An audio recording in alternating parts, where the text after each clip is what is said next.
previewing the Eagles and the Chargers from a L.A. perspective. See, no dollars in the jar yet. Very good. We've got that running deal going. There's a bet between you and me, Mike, that whoever slips up and uses the SD word instead of Los Angeles, you got to put a buck in the pot. That's right.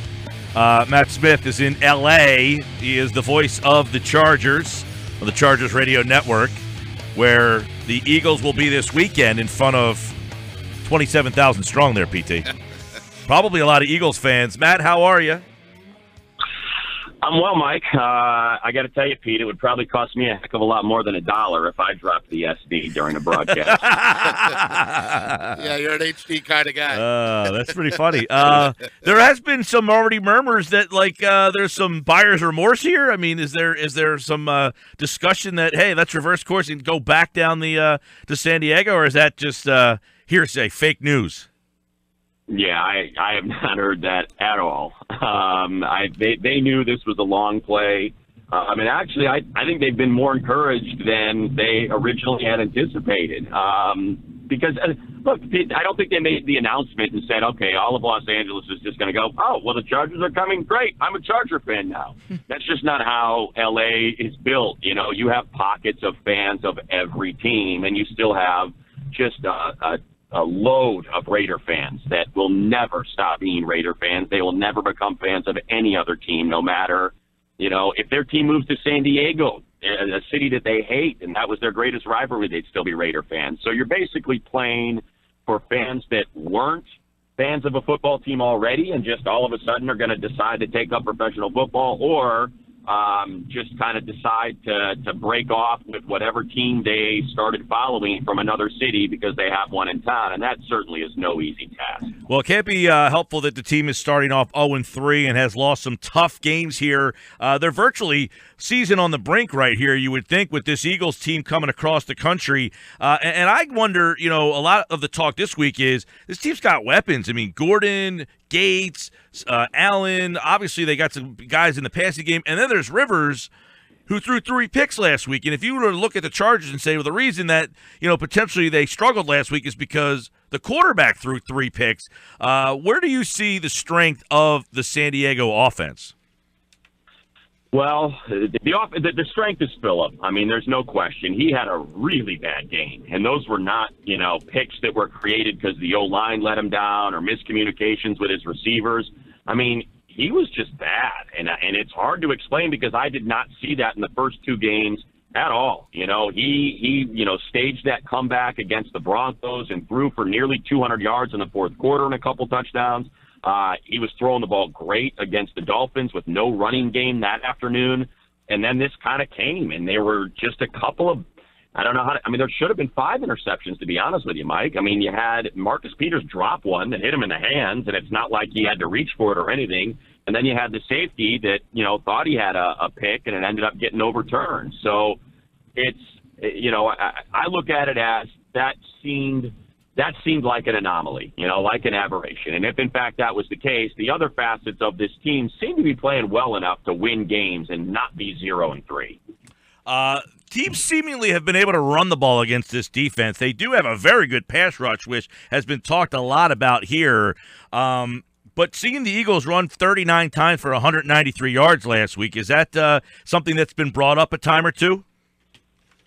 Yeah, I mean, that's how they're going to have to win the game, or the Chargers are going to lose the game, is with the run. Their pass rush, like you said, has been great, and it's why, Melvin Ingram was named the AFC Defensive Player of the Week. You can't slow both those guys down. You got to pick one and hope the other guy is going to be locked up by an offensive lineman and can play Melvin Ingram man-on-man. I mean, they've been doubling Bosa, and Ingram's been feasting. And it's not just the 5.5 sacks, it's the hits, the hurries. He's got it all going right now. So yes, it's going to have to come through the run game, and I guess that's one where the Chargers, probably feel like, well, there's no Sproles. Can it be LeGarrette Blount or Wendell Smallwood, or is it Clement? If one of those guys beats us, then maybe we deserve to lose. It's one thing when it's Kareem Hunt, who looks to be the best back in the league so far, or Jay Ajayi. But I think they feel pretty good about this matchup this week and that particular battle. Matt, do you think the Chargers will use some quick passes, maybe like the Giants did last week, to sort of offset the Eagles' pass rush? That's Eli Manning was getting the ball out sometimes under 2 seconds, under 1 second. It seemed like he was getting the ball out so fast. Yeah, Pete, I don't know. Because they don't really – Tyrell Williams, he does not do well in press coverage, so I would assume that's how the Eagles would adjust to that. You give him a cushion and he can beat you, and he's tall and he wins those 50-50 balls.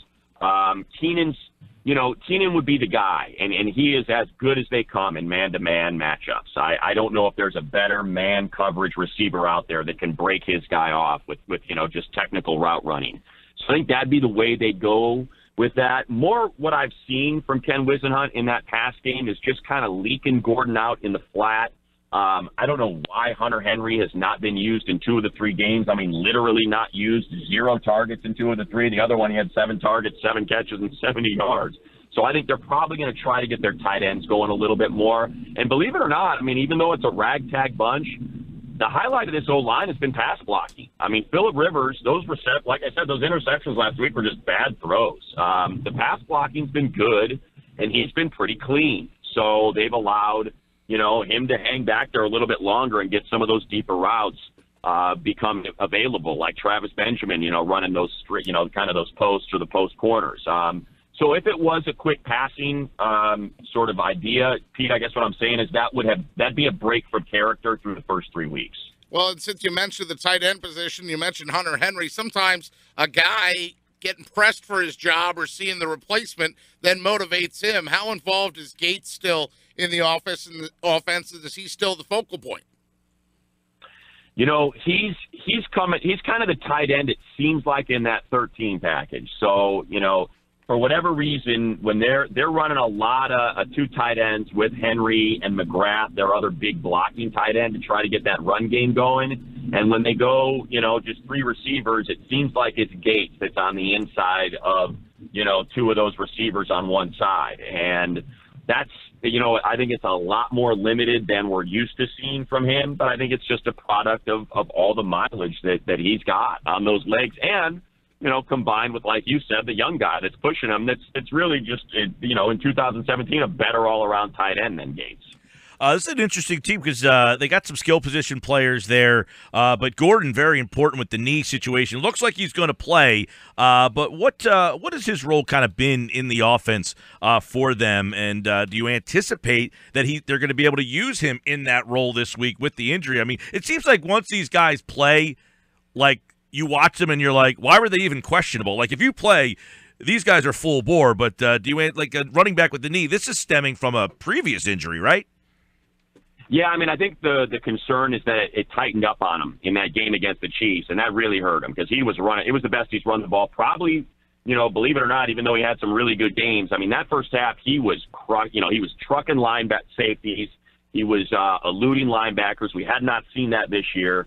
And then it stiffened up on him. I think he was going for about 5.5 a clip in that first half against the Chiefs.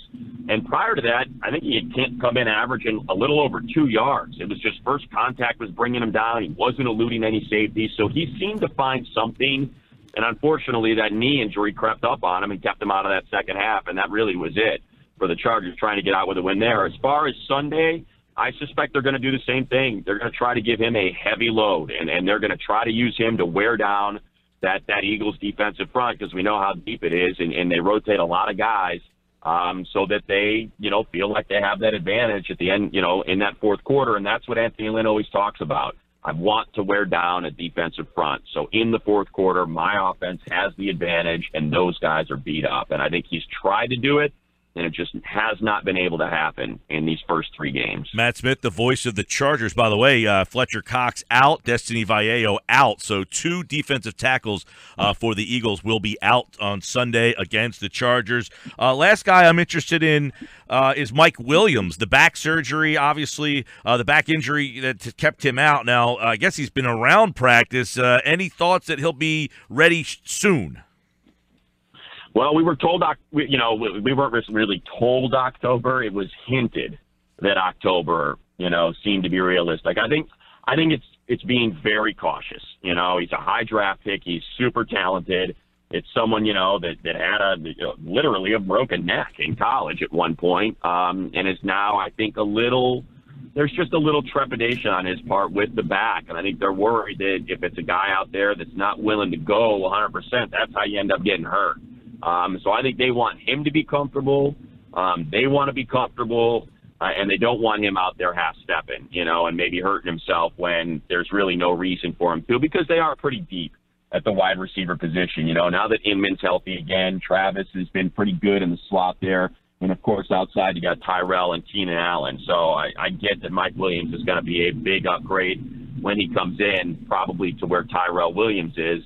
At the same time, I think they want him to be absolutely 100%. I think if he were a 3-year vet and we're making a playoff push here, then he probably goes. But I think because of the circumstances, right, that's why you're seeing, him being held out up to this point. Okay, Eagles-Chargers this Sunday, kickoff at 4 right here on 97.3 ESPN. The countdown to kickoff starts at 1 with the guys. Matt Money Smith is the voice of the Chargers on the Chargers Radio Network. And, of course, Chargers and the Eagles live from L.A. this weekend. Thank you, Matt. Thanks, Matt. You got it, Mike. Thanks, Pete.